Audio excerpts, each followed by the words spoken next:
Hello दोस्तों, कैसे हैं आप सब। राम जी की पाठशाला में आपका बहुत बहुत स्वागत है। उम्मीद करता हूँ आप सब अच्छे होंगे और आपकी तैयारी भी बहुत ही बेहतर ढंग से चल रही होगी।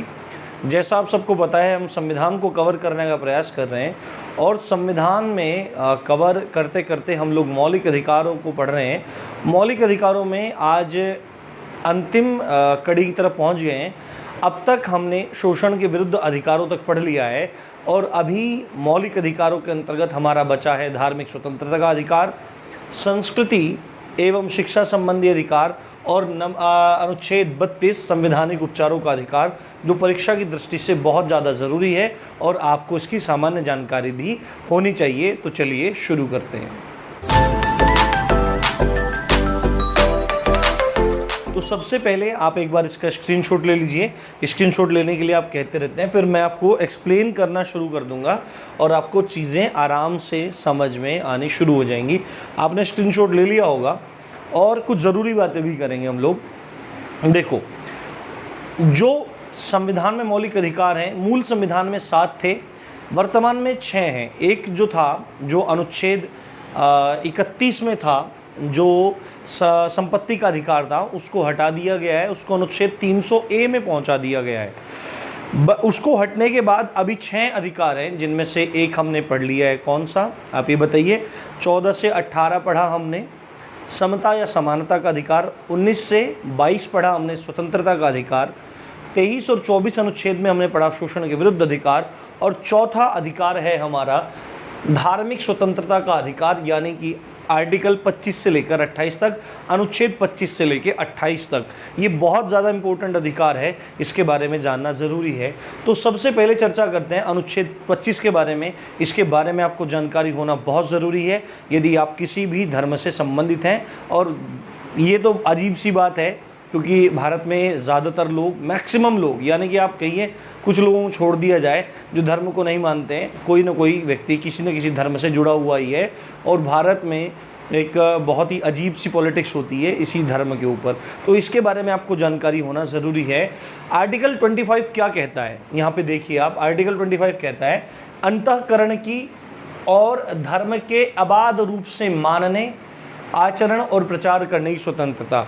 यानी कि भारतीय संविधान भारत के प्रत्येक नागरिक को अंतःकरण की एवं धर्म के अबाध रूप से मानने। अंतःकरण क्या होता है? देखो, इनको जो आपका कॉन्शियस होता है, जहाँ से आपको आवाज़ आती है, जब भी आप कोई काम करने जाते हैं तो आपके अंदर से एक आवाज़ आती है, वो आपको बताती है कि ये काम अच्छा है, ये काम करो, ये काम अच्छा नहीं है, इससे बचो। बट कुछ ही लोग उस पर भरोसा करते हैं, फिर वो अपनी मर्जी चलाने लगते हैं। तो अंतःकरण कहते हैं कि आपके अंदर से जो आवाज़ आ रही है, यानी कि आपको किसी भी धर्म को मानने के लिए आपकी अंतःकरण की स्वतंत्रता है। आप किसी भी धर्म को माने, जो भी आप मानना चाहें, और उस धर्म के अबाध रूप से मानने। अबाध रूप से मानने का मतलब है कि आपके धर्माचरण को रोकने में कोई भी भूमिका नहीं निभाएगा। आप आराम से, एक सतत रूप से, अबाध का मतलब है कि बाधा उत्पन्न ना हो। आपके धर्म के आचरण में जो आप मान रहे हैं, जो भी आप क्रियाकलाप कर रहे हैं, उसमें कोई भी बाधा उत्पन्न नहीं होगी। ये आपका धार्मिक अधिकार है। यानी कि सीधे सीधे अगर हम बात की जाए तो अनुच्छेद 25 किसी भी नागरिक को धर्म की स्वतंत्रता देता है, किसी भी धर्म को मानने की, चाहे हिंदू हो, सिख हो, मुस्लिम हो, ईसाई हो, यहूदी हो, पारसी हो, जैन हो, बौद्ध हो। आप किसी भी धर्म में जाइए, उसको मानिए।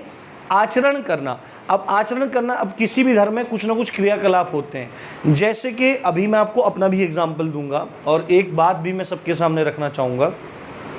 जैसे कि मैं हिंदू धर्म से संबंधित हूँ, ठीक है। मेरे पूर्वज पहले पीढ़ियों से, मतलब शुरुआत से हम लोग हिंदू धर्म को मानते आए हैं। ऐसे ही कुछ लोग ऐसे हैं जो अलग अलग धर्मों को मानते हैं। पर जैसे मैं हिंदू धर्म को मान रहा हूँ, तो हिंदू धर्म का प्रतीक एक सामान्य सा रहा है, तिलक करना और चोटी रखना। ये एक आचरण है। इसी प्रकार सिखों के लिए आचरण क्या है? सिखों के लिए आचरण है उनका एकदम बहुत सुंदर अपने केश धारण करना, अपनी पगड़ी धारण करना और कटार धारण करना। आपने पंच ककारों का नाम सुना होगा।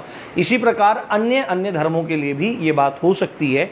तो ये है आचरण करना, जो भी नियम कायदे कानून उन धर्म में बताए गए हैं उनको आचरण करने, खाली मानने की नहीं। ये नहीं कि मैं हिंदू धर्म को मानता हूँ कि इसके आगे तुम्हारी कोई स्वतंत्रता नहीं, तुम मान सकते हो, नहीं, उसके आगे उसका आचरण भी कर सकते हैं आप। आपको कोई क्रियाकलाप करना है, पूजा करनी है, अनुष्ठान करना है, कुछ भी आपको वस्त्र इस तरह के पहनने हैं तो आप पहन सकते हैं, कोई दिक्कत नहीं है। और प्रचार करने की भी स्वतंत्रता है। ऐसा नहीं है कि बस खाली आप मानो और उसका आचरण करो, आप प्रचार भी कर सकते हो कि देखो भाई हमारे धर्म में ये बात है, ये बात है, आपको अच्छा लगे तो आप भी इसको एक्सेप्ट कर लीजिए, ठीक है। ऐसा एक्सेप्ट करने वाली बात तो थोड़ा सा अलग बात है, वो तो एक विवाद की बात हो जाती है, पर यहाँ पे सीधी सीधी बात है कि प्रचार करने की भी स्वतंत्रता है। और आपने एक चीज़ देखा होगा, जो सिख समुदाय के लोग होते हैं, जो हमारे सरदार जी भाई होते हैं, वो केश रखते हैं, कड़ा रखते हैं, कंघा रखते हैं, कच्छ पहनते हैं और कृपाण रखते हैं। देखा होगा आपने कि यहाँ पे एक छोटा सा कृपाण रखते हैं। वो जो सिख संत होते हैं वो बड़ी एकदम तलवार रखते हैं, खड़ग रखते हैं हाथ में। तो भारतीय संविधान और कानून इस चीज़ की इजाज़त नहीं देता कि कोई भी भारतीय नागरिक कोई घातक हथियार लेके चले। आप तलवार लेके नहीं चल सकते, हिंदू धर्म वाला तलवार लेके नहीं चल सकता, एकदम पुलिस अरेस्ट कर लेगा, भाई तुम किस मंशा से इसको लेके घूम रहे हो। बट सिख धर्म के लोग इसको लेके घूमते हैं, तो उसको वो कृपाण रखने की आज़ादी कौन देता है? कृपाण रखने की आज़ादी अनुच्छेद 25 देता है, ये आपको ध्यान रखना है। अनुच्छेद 25 इसकी आज़ादी दे रहा है, क्योंकि अंतःकरण की स्वतंत्रता है, धर्म को मानने की स्वतंत्रता है, उसके आचरण, और सिख धर्म के आचरण में आता है कृपाण रखना, तो कृपाण रखने की स्वतंत्रता दे रहा है अनुच्छेद 25। ये बात आपको ध्यान रखनी है। अब मैं आपको बात बोलूँ, जब मैंने चैनल को शुरू किया था तो कुछ हेट स्पीच भी आए थे बड़े अजीब से। एक कोई पता नहीं लड़का था, कोई लड़की थी, उसने गालियाँ दी थी मुझे, लिटरली मेरे को गालियाँ तो याद नहीं है, पर गालियाँ दी थी। और तिलक को देख के ऐसा बोला था कि तेरे पास कोई और काम धंधा नहीं बचा है क्या, कि तू अपना पंडित वाला काम छोड़ के यहाँ आ गया, यहाँ पढ़ाने आ गया। तो मैं उन सबको आज ये आंसर देना चाहता हूँ। पहली बात तो सीधी सच्ची बात है, भारतीय संविधान मेरे को अधिकार दे रहा है, ये देखो यहाँ पे मैं किसी भी धर्म को मान सकता हूँ और उसका आचरण कर सकता हूँ, और मैं प्रचार भी कर सकता हूँ, मेरे पास प्लेटफॉर्म भी है। बट मैं कभी भी ये चीज़ नहीं करता हूँ, क्योंकि भारतीय संविधान हमेशा से सेक्युलरिटी यानी कि धर्मनिरपेक्षता की बात करता है। और क्योंकि हम शिक्षा जगत में हैं तो हमारे लिए यह चीज़ अनिवार्य है, क्योंकि इस शिक्षा जगत में हर समाज के बच्चे, हर धर्म से जुड़े हुए बच्चे बात करते हैं। और ये घटिया राजनीति से हमको दूर रहना चाहिए, क्योंकि इसी में हम सबका भला है। इस बात को कोई भी अन्यथा ना माने, क्योंकि मेरे लिए यही बातें शोभनीय हैं, एक टीचर के लिए यही बात शोभनीय है कि राष्ट्र की एकता और अखंडता सदैव बनी रहे। तो एक बात है, तो मेरे को बोला कि भाई तुम ये तिलक वो करके रखे हो, तो पहली बात तो ये है कि मैं कभी भी इस चीज़ के बारे में बोलता ही नहीं हूँ, ठीक है। आपने कभी नहीं देखा होगा कि भाई आप तिलक लगाओ, चोटी रखो, ऐसा कुछ नहीं है। ये मेरा मानना है, ये मेरा अंतःकरण की स्वतंत्रता है, इसलिए परेशान होने की ज़रूरत ही नहीं है इसमें किसी को भी। और तिलक लगाना, आप ये मानो कि मेरे शरीर के अंग है, मान लिया मेरे शरीर का अंग है तिलक, तो मैं तिलक को कहाँ काट दूँ, चोटी को कहाँ काट दूँ, ये थोड़ी सी अलग सी बात है। तो ये बात आपको बतानी थी। दूसरी बात है, अनुच्छेद 26 बोलता है धार्मिक कार्यों के प्रबंध की स्वतंत्रता। किसी भी नागरिक को उसके धर्म से जुड़े हुए कार्यों को करने की, उनके कार्यों को प्रबंध करने की स्वतंत्रता है। यानी कि कोई भी व्यक्ति है वो किसी भी धर्म से जुड़ा हुआ है, उसको कोई भी धार्मिक कार्य करना है, कि कोई धार्मिक अनुष्ठान करवाना है, कोई सभा करनी है, कोई रैली निकालनी है, मतलब कोई जैसे निकलता है, आपने देखा होगा कि अलग अलग जयंती पे लोग एकदम बहुत सुंदर एक जुलूस निकालते हैं, लोग अलग अलग धर्मों के लोग निकालते हैं। तो इस प्रकार के जो भी धार्मिक कार्यक्रम हैं उनकी स्वतंत्रता है। जैसे हिंदू धर्म में क्या होता है, हनुमान जयंती निकलती है ना, हनुमान जन्मोत्सव एक पूरा निकलता है, और इसी प्रकार अलग अलग जयंतियाँ निकलती हैं महापुरुषों की। उसी प्रकार आपने देखा होगा कथाएं होती हैं। इसी प्रकार मतलब अलग अलग धर्मों में, सब में जितने भी धार्मिक आयोजन हैं उनको करने की स्वतंत्रता अनुच्छेद 26 दे रहा है। उसके बाद अनुच्छेद 27 क्या बोल रहा है कि राज्य, देखो राज्य की परिभाषा, राज्य का मतलब यहाँ स्टेट से नहीं है, राज्य का मतलब यहाँ स्टेट से नहीं है। मैंने बताया था कि जब ये हमारा मौलिक अधिकार वाला चैप्टर शुरू हुआ था, उसमें अनुच्छेद 12 बोल रहा है राज्य की परिभाषा। और सिंपली आपको क्या काम करना है कि जब भी संविधान में राज्य की बात आ रही है, स्पेशली जब राज्य की बात आ रही है, विधि में स्पेशली लिखा नहीं गया है कहीं पे उत्तर प्रदेश राज्य, मतलब राज्यों के बारे में डायरेक्टली जानकारी नहीं है, तो राज्य का मतलब आपको पूरे देश से लेना है, पूरे देश से उस चीज़ को समझना है। तो इसमें बात लिखी गई है, राज्य किसी भी व्यक्ति को कर देने के लिए बाध्य नहीं करेगा। अब ये कौन सी बात हुई कि राज्य किसी भी व्यक्ति को कर देने के लिए बाध्य नहीं करेगा? हम तो बहुत सारे कर देते हैं, इनकम टैक्स देते हैं, मनोरंजन कर, GST दे रहे हैं हम लोग, तमाम तरह के टैक्सेस हम पे करते हैं, तो कर देने के लिए बाध्य क्यों नहीं करेगा? अरे भाई पूरी बात सुन लो, कर कौन नहीं देगा?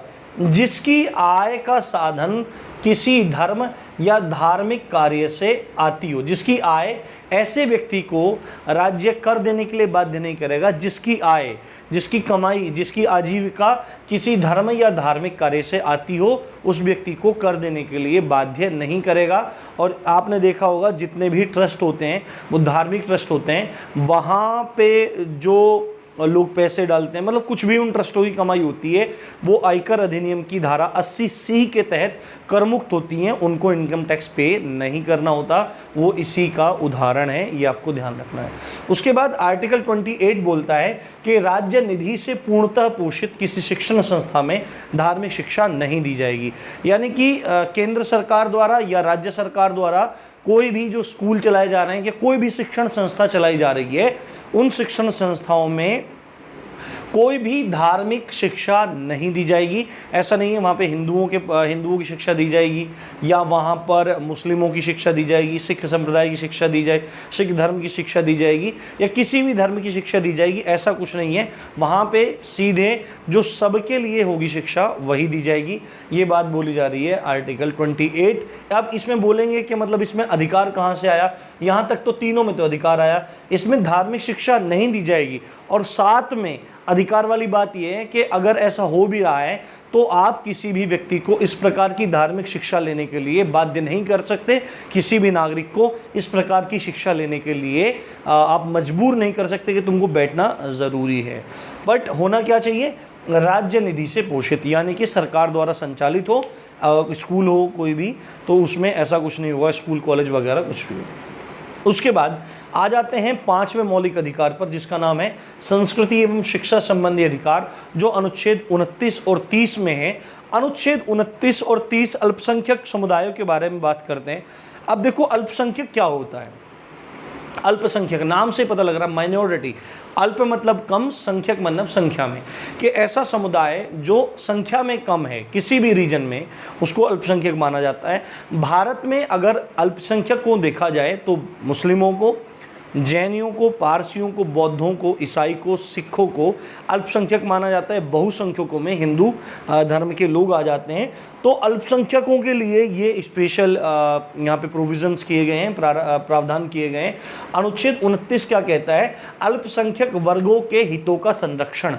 अनुच्छेद 29 कहता है अल्पसंख्यक वर्गों के हितों का संरक्षण, यानी कि अल्पसंख्यक वर्ग के जो लोग हैं, जो नागरिक हैं, उनके हितों का संरक्षण करेगा अनुच्छेद 29।